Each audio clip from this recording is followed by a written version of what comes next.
Bonjour et bienvenue dans le monde de notre vie intérieure. Nous parlons aujourd'hui de l'introspection. Ai-je perdu mon temps en faisant pour moi l'inventaire de moi-même si continuellement, si soigneusement?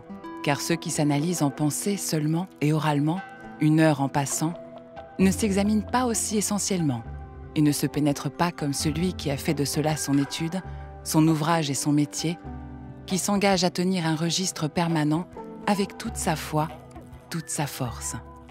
L'introspection est la démarche volontaire qui consiste à regarder en soi-même, à prendre conscience des pensées, des sentiments, des impulsions qui sont en train de composer notre paysage intérieur et de nous influencer.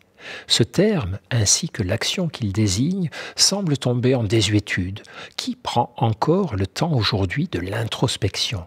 Qui procède à cet effort d'écoute et de compréhension de soi? En tant que psychothérapeute, j'ai parfois le sentiment que le seul moment où mes patients réfléchissent sur eux, c'est celui de notre consultation, une fois par semaine ou par mois.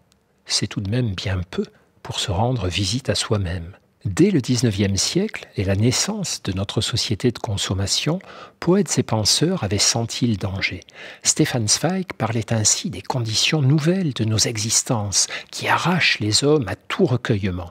Et Nietzsche vociférait: toutes les institutions humaines ne sont-elles pas destinées à empêcher les hommes de sentir leur vie à cause de la dispersion constante de leurs pensées ? Car le premier grand effort en matière d'introspection, c'est de prendre le temps de s'arracher aux sirènes de la vie extérieure.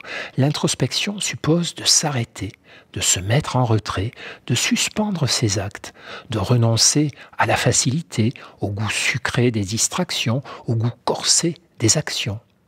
La société nous pousse à agir puisqu'elle a besoin de nous pour fonctionner. Elle culpabilise les temps d'inaction. Elle nous pousse aussi à consommer et fait donc la chasse au temps de non-consommation. Or, l'introspection n'est pas socialement productive. Nous ne fabriquons rien, nous ne dépensons rien. Rien ne sera donc fait par la société pour nous y encourager. Cela ne viendra que de nous. Plusieurs fois par jour, nous seuls pourrons décider de ne rien faire, de nous engager de toutes nos forces dans la non-action, qui est le terreau de la vie intérieure. S'arrêter d'agir pour réfléchir à ce qui se passe en nous. Mais on rencontre alors une autre difficulté. Notre vie intérieure n'est jamais claire et calme, jamais immédiatement lisible. Nos ressentis et nos pensées sont toujours en mouvement, en désordre. Ils sont un flot où se mélangent l'essentiel et le superficiel. Inutile d'attendre des évidences ou des révélations d'un premier regard porté en nous. Nous ne verrons d'abord que désordre et confusion. Il faudra rester là un petit moment, le temps de nous habituer, comme lorsqu'on pénètre dans la pénombre d'une cave ou d'un grenier. On s'arrête, on respire, on observe. On prend son temps. Quand avez-vous pris la peine de ne rien faire pour la dernière fois?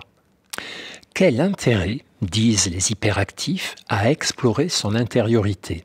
Eux préfèrent l'action, la réflexion subordonnée à des buts à atteindre. Et quand ils sont fatigués, la distraction. Pourquoi pas? Ce mode de vie est un bon moyen pour devenir un esclave. Esclave de soi-même, son passé, ses habitudes, ses impulsions, et esclave de son environnement avec ses manipulations, ses injonctions. Mais pour les personnes qui préfèrent la liberté, l'introspection est un acte qui établit, renforce et nourrit leur humanité.